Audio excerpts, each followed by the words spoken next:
Armada Book 5 Chapter 6, The Ninjas Part 1. It's been a month since Andrew's Armada left the Maccabee galaxies to go back home. They have agreed to leave Billy to develop the Maccabee military and create the Armada for the galaxy area. It was also Billy's job to go further into the Maccabee galaxies and represent the heroic Armada. As usual, Billy was gracious but cleverly avoided a majority of events requiring his presence. He was also tasked to make sure the Armada did not get into trouble while they are in their 2-week R&R. Before going around, Billy chose Axel, Ono, Nissel, Brent and Mila in addition to GX2, which includes General Ricky Drew, Colonel Rabina Perek, Colonel Sean Grady, Colonel Luis Hahn, and Captain Redig. The council assigned Moltemann, the Talonot head of the Royal Guards, Gribben, the best of the Roman Empire's expeditionary commanders, to Billy's group. Albert assigned General Rick Logan, head of GX3, and General Tim Jeffrey, leader of GX5, to help Billy and bring the Maccabee armed forces and intergalactic fleet to Armada standards. The Maccabees assigned Commander Dina, head of the 1st Colony Fleet Command, and Romno, head of the 2nd Colony Fleet Command, to Billy's operations. Billy gave them time to settle themselves in and familiarize themselves with Maccabee culture and military needs. Billy's ship will not arrive from the Mac galaxies until a month later, so he stayed with Ricky at his ship. Billy also set himself up to use Ricky's office. Upon his arrival from his long journey across the Maccabee galaxies, he immediately called Axel, Nissel, Ono, Brent and Mila. Ricky arrived with the group right before lunch. "Hi guys. I see you were assigned to do the most exciting jobs." Billy greeted them. "I had to pester General Mann to get this post," Axel said. "Well, I just told Billy, you better get me in or else," Mila said. Billy laughed. "You got me there. I think Roden had a hand in my new post, and I suspect the same goes with Brent," Ono said. "No, I actually requested for the 3 of you," Billy said. "So what's the plan?" "Wait, let me guess. We would scout the Maccabee dimensions for threats," Mila said. "See Mila, sometimes I wonder. You hit the nail right on the head." Just then Rabina, Redig, Luis, and Sean beams in. "So now that you all are here, let me start off by saying our task is monumental, to say the least." Billy started. "That's nothing new," Ono quipped. "Okay, I will pick up from Mila. I believe that a credible threat exists emanating from the other Maccabee dimensions. I know you have all looked at the DG. Imagine, if you will, we are looking at billions of dimensions. A small percentage of the other Maccabee dimensions may have been taken over by the enemy. An even smaller percentage may even have destroyed a planet. An even less percentage have succeeded in getting hold of the DG devices. And an even smaller percentage may have realized, like we do, that a threat from another dimension exists, and an even smaller percentage believe in being proactive and do something about it, and finally some are actually doing something about it right now. The problem is that we do not know which one is that proactive group," Ricky said. Billy continued, "Okay, one of the problems with the Maccabees is that they have lost this high level of threat assessment capabilities that we do regularly. I think this is a natural consequence of being an advanced society. Anyway, I believe the threat is real. I was just watching a show about a group of IGA ninjas, and I think this could be a solution. You see, we need to send out infiltrators to look at the battlefield. Then we can send out silent assassins to immediately put a closure to the problem," Ono said. "I agree, and we can plant counterintel to let the good guys know about the brewing threat to their galaxies, about the mutants, slave planets, and plagues," Luis said. "We have to use Max as infiltrators to determine if a threat exists. Then we have to prioritize which ones we deal with first. The ones with the planet destroyers are tops. But the ones with the Emperor taking over the 1st colony and a working DG is even higher on the list. Oh, and Akio, let's not make the same mistake the IGA ninjas made," Mila said. "Of course," Ono said. "Akio, Mila, Luis and Brent, you guys form the assassin groups. Mila, you're in charge. Nissel, Redig, Axel, Sean, and Ricky, you guys form the infiltration groups. Ricky, you take charge of the group. Rabina, take hold of at least 5 DGs, study them well, and then set them up for our purposes," Billy said. "What about Moltemann, Gribben and Cassenpat?" Mila asked. "I know that they will arrive next week. Ask them where they want to work. I would have Moltemann and Gribben with you. I do not know what Dina's background is, but Romno is more the intellectual type, so I guess Romno would go with the infiltrators and Dina goes with the assassins. You forgot about Cassenpat. I think the guy would be best used if he's with Ricky's group," Ono said. "I am not so sure about that. Last time we talked he seemed more interested in science, so I will assign him with Rabina. Now for the more obvious work we need to do. We are also tasked to create the Armada for the Maccabee galaxies and their neighbors. Mila, your group gets to create the ninjas, the Armada strike teams and drone warriors, while Rick and Nissel will create the taggers, infiltrators, and hacker groups. Rabina, you have to work fast to build up your science teams. I also want to tell you guys that the President has assigned General Logan and General Jeffrey to reorganize and retrain the Maccabee armed forces and fleet to be at par with Armada standards. These two guys were the ones who reorganized and retrained the Mac, Inky, and Norset home fleets and established their own training academies. Billy said. We need some time to reorganize and retrain too. Ono said. You have a month and a half. Familiarize yourselves more with the Maccabee galaxies and societies, but no more R&R, you guys had too much R&R already. Billy said. The next day Mila and Billy met with Rick Logan and Tim Jeffrey. The two were given a lot of latitude to retrain the Maccabee forces by establishing several training academies, one for each colony group. They were also tasked to build up and strengthen the Maccabee home fleets. Since they were in charge of the Inky and Norset Armada academies before this deployment, they had no problem getting the right people to do the job. 6 weeks later at Rabina's mission room. Biliapivs? Rabina, I like your ship. It's halfway between our Armada-class ships and my ship, but it carries more advanced data systems and the decor is classical. Billy said. The Mac studied my personality and built this to suit me. Okay guys, have a seat. Sit down please. I will start the meeting. Axel started. Our group was charged with developing infiltration groups to explore the other Maccabee dimensions for threats. Specifically, credible threats where the enemy will or has intruded into our dimension. Rabina was able to sequester 10 DGs and she made it operational 10 days ago.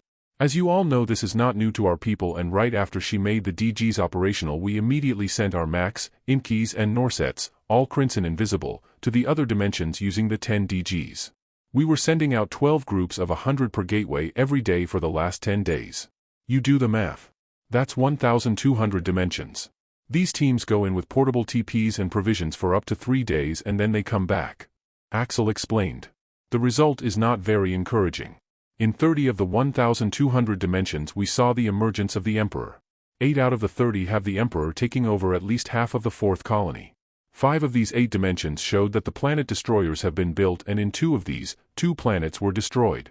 These 2 dimensions showed the Emperor taking hold of some planets in the 1st colony. 1 dimension shows a confirmed possession by the Emperor of at least 1 DG machine. The extent of the operation has yet to be determined, and as you know these activities are highly secret in the Emperor's organization. Moltemann, please. Axel said and looked at Moltemann. Moltemann stood, and the threat that this 1 dimension posed was very nerve-wracking to our group. We immediately sent out our best operatives. In this dimension alone we sent out more than 60,000 assassins with the primary purpose of immediately terminating all those in power, high-ranking military commanders, and all the enemy scientists. The way we did it was that we deployed 40,000 of them in an unoccupied planet, set up targeted TPs and deployed them first in the 1st colony. Then we deployed 20,000 in the 4th colony using another base. Another 30,000 were sent out with bombs to bomb all the ships and all the shipbuilding capabilities of the Emperor in the 1st colony, and another 50,000 in the 4th colony. The bombing approach was immediate detonation. An hour after our operatives leave the area, the bombs are set off. The top leadership were tagged and beamed into a holding area in the deep underground base in the 1 unoccupied planets near the 1st colony. After the mind read and tissue collection, they were all executed. And as you can imagine, these activities, which occurred in a span of 5 days, generated an upheaval in the Maccabee galaxies. But at least the monsters are all dead and the Maccabee High Council has solid leads to follow. Rabina spoke. The deployment of these large numbers without the availability of ships necessitated the use of caves. It is standard operating procedure for us to beam out several drone probes once we open the dimension window for the first time. The window is the smallest we can open for our probes to pass through, and once we get the lay of the land from these drone probes, we decide where to deploy. Normally, we look for the largest cave system nearest to the target areas in the 1st colonies. Once a cave system is identified, we beam in our engineers, Macs and Marines to install time warp fields around the cave. Then we beam in the equipment needed to make the cave functional. Then we beam in the TPs and a very advanced data system that can produce its own AI. Normally for quick in and outs, where the mission lasts only a week or slightly more, we do not set up the advanced data system. Then we do the same setting up of cave operations from a point in the middle of the 4th colony. For more extensive operations, we look for another cave system within beaming range of the main cave or HQ cave. The second cave is set up like the first one except for the data system, which is already in the HQ cave. So in a way we are creating a network of caves underneath the various planets. This is really unnerving. After the 5-day operation we are now set to deal with the other dimensions where the Emperor has taken over planets in the first dimension. We expect to finish again in 5 days using the same approach. Ono commented. So we learned a lot in the 2 weeks. First, proof of a credible threat, and second, developed an approach to the problem. Very good, well done guys. Billy commented. An improvement in the techniques is the tagging done by our infiltrators. They will take the subject after confirmation of their involvement. We found out that in some dimensions, the leadership have tags or beacon implants with them, and when we beamed them to the planet, a search was launched headed to the planet. Their lack of the targeting TP technology prevented them from effectively following our wards. In the future we scan them for beacon tags and beam these out of their bodies and destroy them. Axel said. We also developed counter-intel that we feed into their information networks on slavery, genetic manipulation and where it exists, the technology on the planet destroyers and how to deal with them. Part of the counter-intel is the propagation of the idea of a counter-strike force developed by the rebels against the Emperor. Rabina explained. So you created a rebellion, or an idea of a rebellion, where there was none. Very good. Billy said. So the task is huge to say the least. We need to bring our personnel complement to at least 10 times the present level. Brent? Ricky looked at Brent. Yes, I chose one planet at the middle of the 3rd and 2nd colonies. This one was settled at one time by the Maccabees but was abandoned because the land area was too small relative to the whole planet and the absence of good mineral deposits on the land area. They did find good-sized deposits but these were all under the ocean so they left. Anyway, we settled on the biggest of the cities which was 20 miles across and 18 miles wide near a very large lake on one side and a picturesque mountain range on the other. I have requested for teachers very early on when General Logan and General Jeffrey started to gather their instructors. I also asked for some teachers from General Rogan's operations and the Max, Imkis and Norset started arriving 3 days ago. Brent explained. Good to hear that. Billy said. Brent continued. My focus would be to train operative for our DG operations. It would be different from General Logan and General Jeffrey's training objectives. With more simplified but more focused objectives, our people will be able to start with the spies, infiltrators, taggers and bombers in a few days. They have already agreed on the curriculum and our people are busy preparing the administrative organization and various tech equipment. After the basic Armada courses and this focused training they are deployed one-on-one in the field. One experienced tagger is accompanied by a newbie and after a few deployment they are good enough. The infiltrators are different because they must understand their targets, come out with approaches or operating tactics when needed, the lay of the land, relate with people near their targets, the crisis points in their work and so on. Fortunately, the Maccabees have millions of spies. The top-rated spies were recruited first and they number in the millions, like 4 million. They get a rudimentary Armada training on the technologies and Armada ways and they would be sent out as infiltrators one-on-one. Are you going to deal with all the 8 dimensions where the Emperor has taken hold of at least half of the 4th colony? Billy asked. Not all. I would recommend that we send out our newbie spies and taggers. We can postpone the bombing and assassination work for later. I want to make sure we have the critical dimensions settled before we go to those with lesser level of threat. Our forays into the other dimensions are a continuous operation and if we find a dimension that is highest on our list, then we deploy into that dimension. We cannot address those dimensions where the Emperor has taken hold of portions of the 4th colony. These are not the highest in our threat level. Possession of the planet destroyers is the threshold level. Mila explained. How does the Crinsons and Trunties feel about this? Billy asked.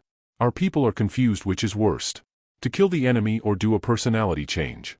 They preferred a personality change since the Maccabee can still be at least a productive part of society. The Crinsons agreed with our people. The Maccabees feel the personality change is worse than outright assassination and they prefer to be kind by simply killing the enemy. We ran a poll among our Armada people and the people voted that a personality change is kinder. This option will be followed next time. Rabina said. I asked the Crinsons if they influenced the voting and they said they did not. Axel said. I understand that the personality change is done by injecting mind and gene-altering nanobots and chemicals. Why can't our taggers and infiltrators do the injecting themselves? Billy asked. Boss, the process includes a mind read before we lose their minds forever. And for the Emperor and top leadership, a tissue extraction. Besides, termination is not required in all dimensions. We have to have an executive decision on which dimension to deploy our killer ninjas into and specifically ID the person to be terminated. Axel explained. Boss, the injection requires at least 50 seconds to take hold of the whole body. If the Maccabees can send a large EMP charge across the body within this 50 seconds, the injection will not work well. So we need them to keep still for less than a minute. Rabina explained. I think that in some situations it may be practical for our infiltrators or taggers to do that, and we have to tell our field operatives to be mindful of these situations. Ono said. Our infiltration also provides the assassin groups the intel they need to plan and execute their jobs. Note that the Emperor is not the same person in all the galaxies. There are differences in technology and alliances. Each dimension is unique. Axel said. I started with Ellie's interdimension transport ships concept and developed it to be longer and have more TPs. This will enable our operatives to have a mobile base and not depend on the availability of an unoccupied planet and its cave system. I believe a prototype may be available in a month. I am working closely with Ellie's group in this area. Rabina explained. Ellie's group is not too aggressive like we are because they do not perceive a threat. We do, and we have proven that the threat is credible even if the probability is small. Ono commented. Rabina, how does the DG open? Do we know where it will open a window? Billy asked. Sir, DGs open a window at the most stable location. Now after the window opens we can beam a Mac in, say, on the ground of a planet. Now he has a device with him like this one, and he can actually open a window near his area, near the ground, and we can go in. So we beam the Mac into the cave window opens up, we beam in the equipment and create a base. Now this opening is memorized by the machine and it can reopen that window even if it is not the most stable, only because we have it in memory already. Rabina explained. That is why I think that creating a cave base is easier than deploying a ship. Besides, when we are done we beam all our equipment back and the cave is now empty and our people are all gone. Ono added. I think we are making good progress and we are moving very fast. Too fast in fact. Okay, let's all go back and we meet again in a month. I will go around and I will start with you, Brent. I want to tour the city. Billy concluded. Do you want to go now, boss? Brent asked. Ricky and Mila nodded while Rabina, we're okay. Billy nodded and they were beamed back to a hop ship. After 4 weeks Mila beamed over to Billy's ship to give Billy an update. The activities are more of the same. At least 1,000 dimensions and 3 cases where the Emperor has taken over the first colony. Only one has taken hold of a DG. We dealt with them and will be finished in 2 days. Ricky and Axel beamed in. Boss, there's this dimension, 1011899933, where our infiltrators found out that the Emperor sent out 300 well-provisioned Maccabee ships for a mission a month ago. What makes this interesting is that these ships carry more spies than troops. We are still ascertaining their real mission, but the Macs in that dimension believe they are out to assassinate some people and the direction of the ships is towards Earth in that dimension. I think you should conduct a mind read on the Emperor and all their leaders. Mila said. If we do that, we would have to terminate them. Axel said. Billy thought for a while, they must know something we don't. Mila, go ahead, get the Emperor and their leaders. Ono, Moltemann and Gribben appeared. You called? Ono asked.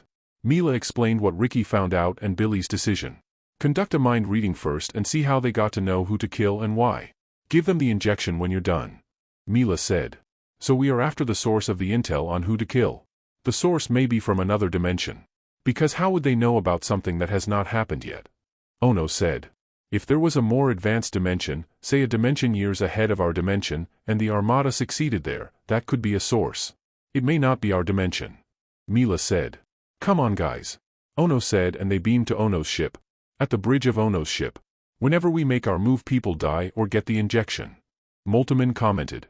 At least we are on the good side. Gribben said. Come on guys, this is our chance to go over to the other side. Ono said. As Armada leaders, they do not get this chance often if ever. Their task is to direct people, but this time seems like a good excuse because the case is a little different and it may have far-reaching implications. They headed to Rabina's ship where they can go through a DG to the underground facility. Rabina decided to accompany them. This is Harmon, she's in charge of the mind-reading units here in this cave. Rabina introduced the group. Harmon was a Maccabee Mac with the strongest mind-reading capabilities. She helped form the mind-reading teams deployed in the various sorties. Ono looked around and saw the cave was a huge dome-shaped opening. The Macs created a floating level floor using a lightweight metal they beamed from their dimension.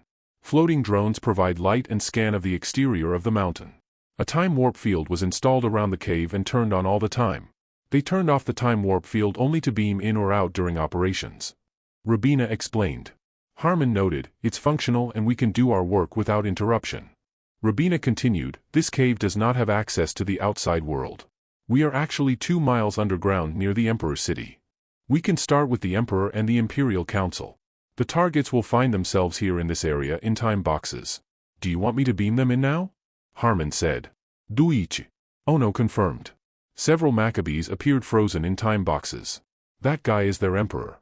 Harmon said and moved with 2 other Macs near him. Have you scanned for beacon tags? Ono asked. There are none.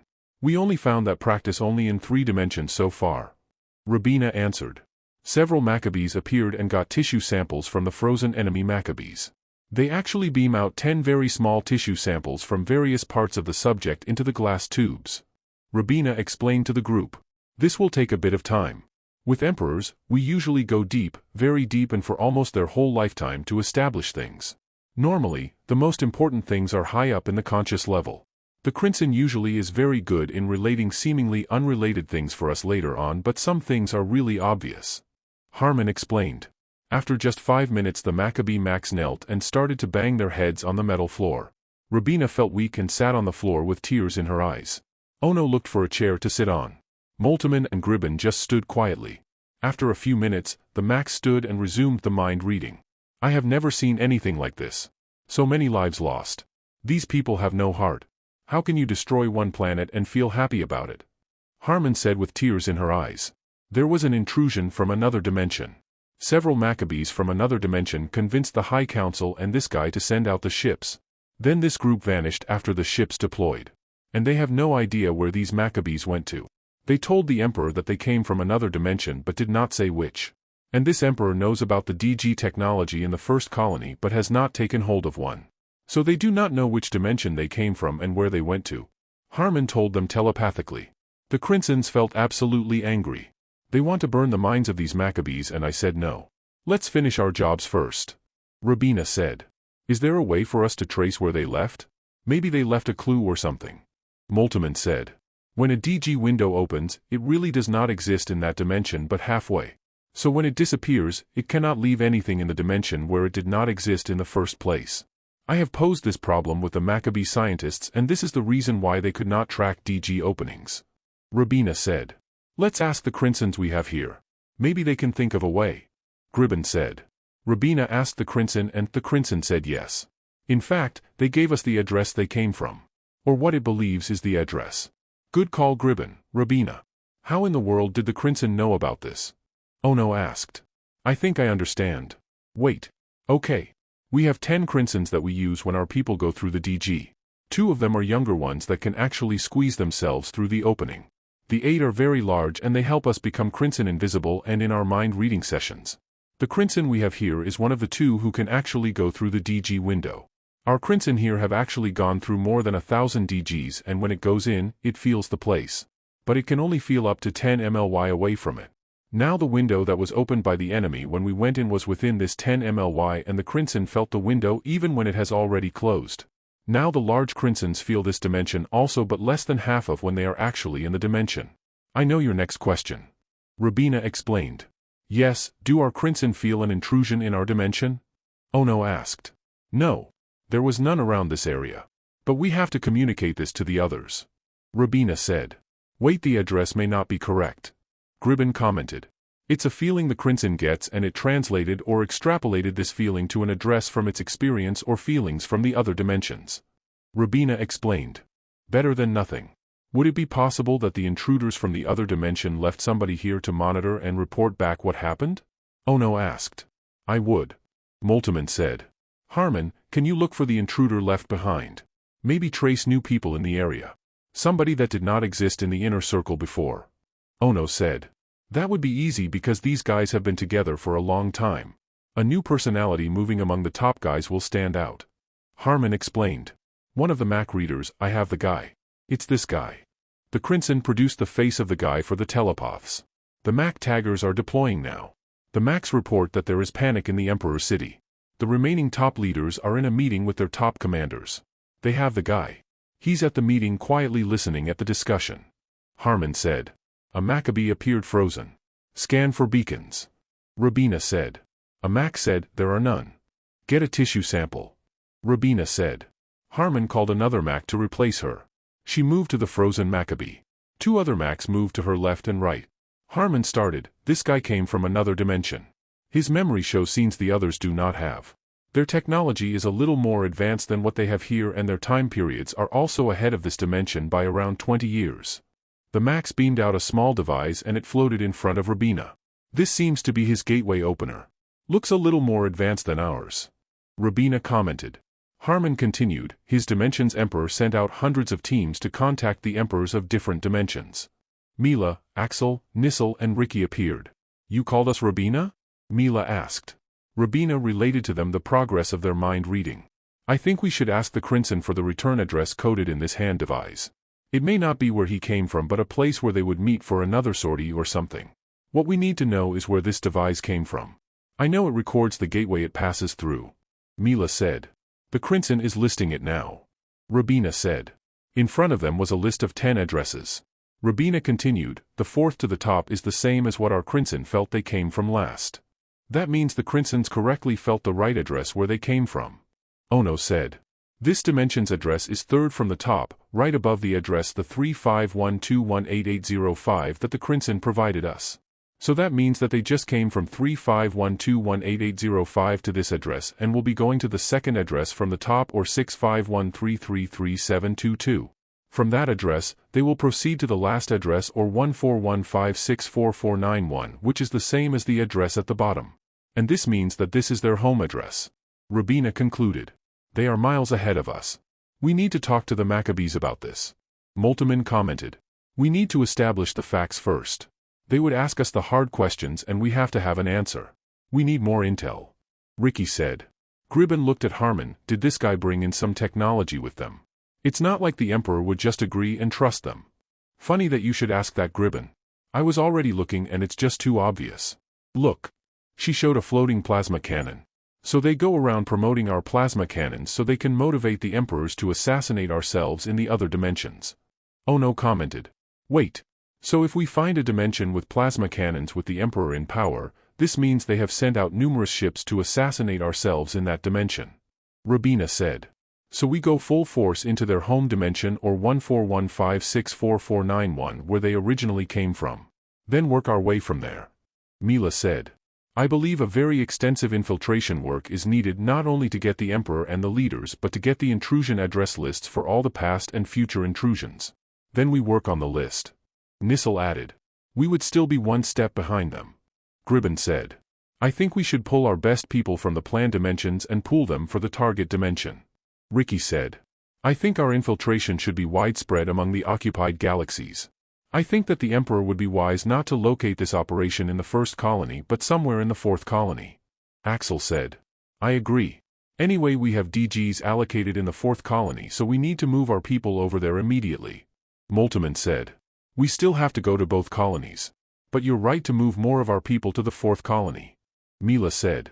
Let's leave this dimension and concentrate on the origin of the intrusion. Harmon, get all the people, read the minds, then our people with give them the injection. Then we leave immediately. Ono said. I will close shop, you guys can go ahead. Moltemann said, and Ono nodded. Somehow he figured Moltemann will execute them rather than do a personality change after the mind reading. He was the type of guy who wants to be 100% sure about something and not worry about the injection not doing its job properly. Back at Ricky's bridge, Ricky proposed, let's call Billy and talk in the mission room. They met at Billy's mission room and Billy agreed to send their whole weight on the target dimension. They also agreed that an extensive data gathering operation is needed. The main objective is to get the original list and future list. After they are satisfied with the intel, then they get the leaders and read their minds for the final touches. So the whole operation will take a month. I think it's really risky for an operation to take this long. Billy said. Boss, it depends on our progress. If we are able to get the intel early on, then we execute our operations on the leadership immediately. All is fluid at the moment. Ricky said. What if we double our spies on the ground? Mila asked. It will shorten the time but not proportionately. I guess the taggers can be infiltrators and vice versa. I will double the personnel in the field. Ricky said. Very well, let's meet after 2 weeks, maybe we can have the lists by then. Billy said. After 2 weeks, at Billy's bridge. Billy greeted them. Guys, tell me you have good news. Yes and no. Ricky said and turned to Mila. We have the lists of past and future intrusions. That's good, Mila said. Ricky added, the bad news is that the list is extensive, 2,440 addresses in 305 sorties. And it includes our address in one of the lists of the team sent out. But I do not see any plasma cannon, or we did not hear of any intrusion or offer to send ships to assassinate ourselves. Billy commented. Tell me, boss, if they come in and see the Emperor has been toppled, what would be their plan B? I am sure that they already saw some Emperors killed or removed, and they should have a plan B. Axel said. Maybe they go to the next address on the list. Or look for a species to do their work. The logical ones would be the Martians and Greenos. But if they see them out of the picture, then they would be at a loss. They have to go back to their dimension and open another window from another location. If they do this, then it would be better for them to go to the next dimension on the list because the outcome is now suboptimal. Mila added. I think we should make sure that the Martians and Greenos in this dimension were not contacted and whatever happened. Billy said. I will visit Romno and Dina on this. Axel said, and Billy nodded. How far are you guys in the tagging? Billy asked. All of the political leaders 3 levels down were tagged. All the ship personnel, all the commanders on the ground 3 levels down. We can start sending the virus if you intend a power change. Give it another 2 weeks, we tag more people, especially their mid-level leaders. Then when the virus hits, the bombing operations will commence. Mind reading will immediately commence, but because of the large number of minds to read, we may take a week to read them all. Ricky answered. I agree, go on for 2 weeks more, but send out the virus immediately. Prepare our people. I want a power change so we have a more extensive control on the target dimension. Billy said. That means we have to send in shock troops to clean up the ships after bombing. We would have to tell the new government to deal with the mutants and slave planets, the other aliens and the Martians and Greenos. Mila added. Yes. Just put them in power so we can have a better position to deal with their interdimension operations. Billy said. It just occurred to me. Remember the 10,000 ships sent to our galaxy which Eric's group dealt with? Eric deployed a virus, and this prevented us from getting all of the data from their ships. Think about it, it would not be logical for the Emperor to send 10,000 ships under a top commander to look for 5 ships when they know 870 were already on it. I am asking the Crimson if they felt an opening when we arrived in this galaxy. Rabina said. And? Billy asked. The Crimson said no. And that means they could still be here investigating. I think we should review all our mind-reading data from the top guys and look for new faces. We can review all these ships again and see what their complement was. If it carried a lot of spies and some civilian clothing, then it could be on an infiltration mission. Axel said. I think we came over and nobody saw us coming. Even the interlopers from the other dimension were caught off guard, and because we moved fast, some of them may be with the detained persons or some may just have faded into the woodwork. I would suggest we review our mind reading and again look for the new players. Mila said. Axel, tell Dina and Romno about all these and tell them to notify the Grand Council about these also. Then send a comprehensive report to Andrew about possible threats and what we have so far. Billy said. I think we should not just leave the source dimension of the infiltrators as we do the others. There would be returning infiltrators and newly deployed ones. We need to track these. Then we try to influence their target dimensions and establish some bond with them against a common enemy. Ricky added.